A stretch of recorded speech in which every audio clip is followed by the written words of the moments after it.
Listen, Africans, listen. If you're an African man, whether you are from South Africa, whether you are from West Africa, whether you are from East Africa or you're from North Africa, this message is for you.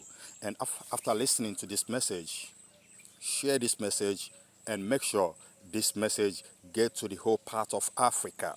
Make sure this message get to the whole phones in Africa. This message brought to you by President IBRAHIM TRAORE, the 32 years old and the president of Burkina Faso. Hear his speech against BBC reports, CNN reports, and France 24 reports. Listen to him attentively, and you will understand solely what the colonial masters did to Africa.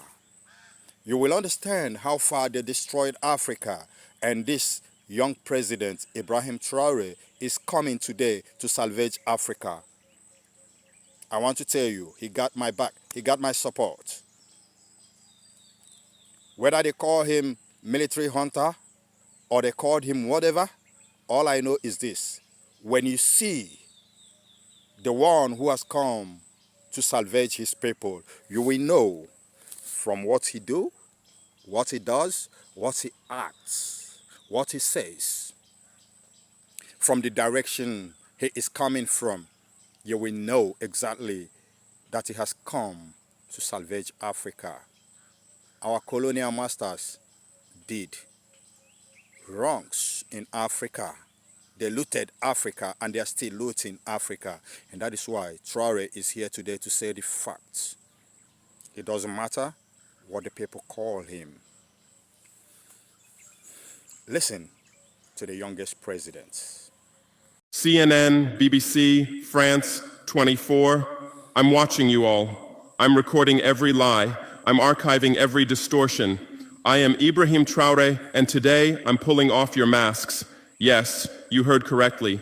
I, whom you call a young military junta leader, whom you brand as a dangerous radical, whom you serve up as an anti-Western dictator, am now telling you the truth. And this time you cannot turn off your microphones. This time you cannot turn away your cameras. This time your editors cannot cut this speech, because the world you monopolize no longer exists, because millions will hear these words now, without passing through your filters, without being subjected to your distortions, without being muddied by your lies.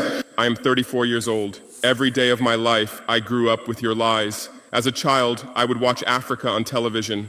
Always the same images: children with flies, dry lands, weapons, death. This is Africa, they told us. This is what Africa is. And we believed it. We were ashamed of ourselves. We were ashamed of our own lands, of our own people. But then I grew up. I read, I researched, I questioned, and I understood that the Africa you showed us wasn't real. The story you told us was a lie. The fate you imposed on us was a script you had written. For years, how have you portrayed Africa? How have you shown it? How have you sold it to your viewers? As if we were creatures who had no share of humanity, as if we were savages left outside of civilization, as if we were wretches waiting for you to save us. Every day, every hour, every minute, the same story plays on your screens.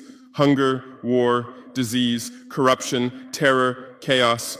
These are the words that come to mind when Africa is mentioned. In your Africa dictionary, there are no other words. No hope, no success, no development, no resistance, no honor, no pride, no victory. So I ask you, New York Times, Washington Post, Guardian, Le Monde, have you ever made Africa's successes your headlines? How many times have you written about Rwanda's technology miracle? How many times have you shown Ethiopia's reforestation project? How many times have you praised Botswana's democratic success? How many times have you described Kenya's entrepreneurial ecosystem? No, because these don't fit your scenario. Your Africa cannot be successful. It cannot, because then how will you legitimize your exploitation? If it's not in need of help, how will you intervene? If it's not backward, how will you look down on it? Have you ever asked yourselves, has any editor sitting at their desk, any news director in a meeting, any columnist at their keyboard ever thought, why are the people of the world's richest lands poor? Here are the numbers for you, real numbers. Africa owns 70% of the world's cobalt reserves. Your cell phone, your computer, your electric car won't work without cobalt. This cobalt cobalt comes from Congo, but Congolese can't afford cell phones. Africa owns 90% of the world's platinum reserves.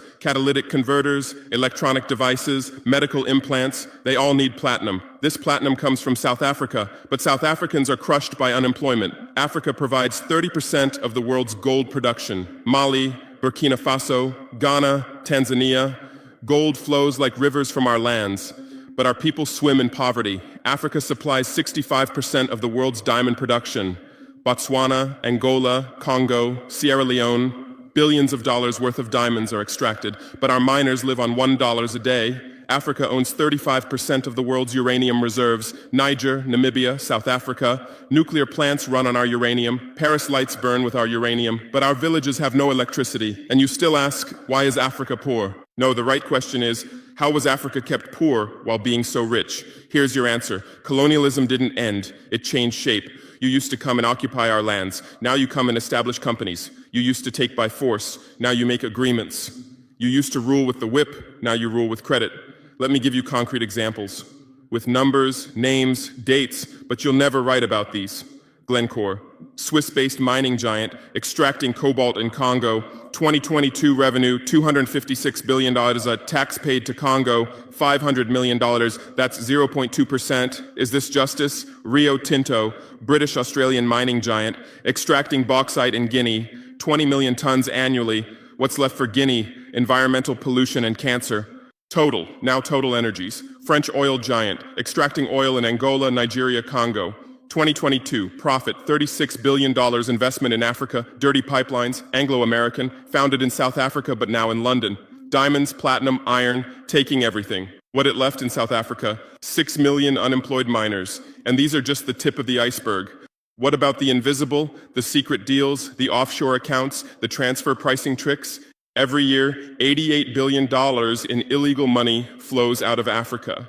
Who writes about this? Every year, $45 billion in aid comes to Africa. Everyone writes about this, but no one says Africa is not the continent receiving aid, it's the continent giving aid. While you zoom your cameras on swollen bellies, there is a huge system working silently in the background. Every day, tons of gold, diamonds, cobalt, uranium, oil leave our land. But how? Here is the system. Step 1, create corruption, bribe our leaders, open offshore accounts, promise them a life of luxury, send their children to your schools. Step 2, make deals, get 50-year, 99-year concessions, ask for tax exemptions, be exempt from environmental rules, ignore labor rights. Step 3, control the infrastructure. Take over ports, airports, railways, but only from the mine to the harbor. Don't build roads to the villages. Don't bring electricity to schools. Step 4, provide security. Set up private security companies. Arm them. Declare protesting. Step 5, silence the media. Buy local journalists. Suppress opposing voices. Serve internal unrest news to international media. And this is how the system works. It's been working like this for 100 years, and you don't see this system. You don't want to see it, because you're part of this system too.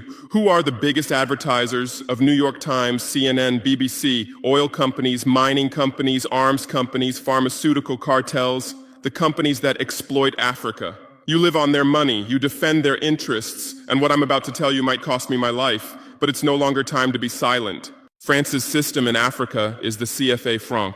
14 African countries still use French colonial currency. 50% of these countries' central bank reserves sit in the French treasury. France applies negative interest to this money, so we pay France to use our own money. Through this system, France transfers $500 billion worth of resources from Africa every year. Does anyone write about this? No. But when France gives Africa 10 billion euros in aid, it makes headlines. Britain's system is more sophisticated. London is the world's money laundering center. City of London, offshore paradise. Every penny stolen from Africa passes through London. Jersey, Guernsey, Cayman Islands, Virgin Islands, all under British control. Africa's wealth hides there. America's system is AFRICOM. Africa Command, 46 military bases on the continent. Official purpose, security. Real purpose, resource control. Drones in our airspace every day, listening devices everywhere. They say fighting terrorism, but it's not terrorists. It's people's leaders who are targeted. China is the new player, says win-win, builds infrastructure, gives credit, but in exchange for what? 99-year port concessions, mining rights, agricultural lands, debt-trap diplomacy, ask Sri Lanka, ask Zambia, and you write about none of this. Why? Because you're not free press. You're corporate press. Your bosses are billionaires. Jeff Bezos bought Washington Post. Why? For love of journalism? Rupert Murdoch's media empire, Fox News, Wall Street Journal, The Sun, The Times, all from the same hand, all giving the same message. West is good, others are bad. Carlos Slim is the largest shareholder of New York Times, Mexican billionaire. Where's his wealth from? Monopolized telecommunications, got rich off Latin America's back, now controls America's most respected newspaper. And you claim to do independent journalism? Who are your editors? Which schools did they graduate from? Harvard, Yale, Oxford, Cambridge? Always the same elite schools, always the same worldview, always the same prejudices.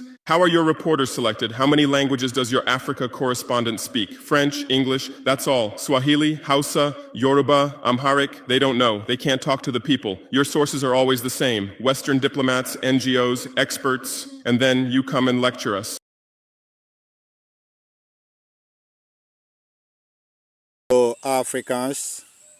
Fellow Africans, you've had everything from the leader himself.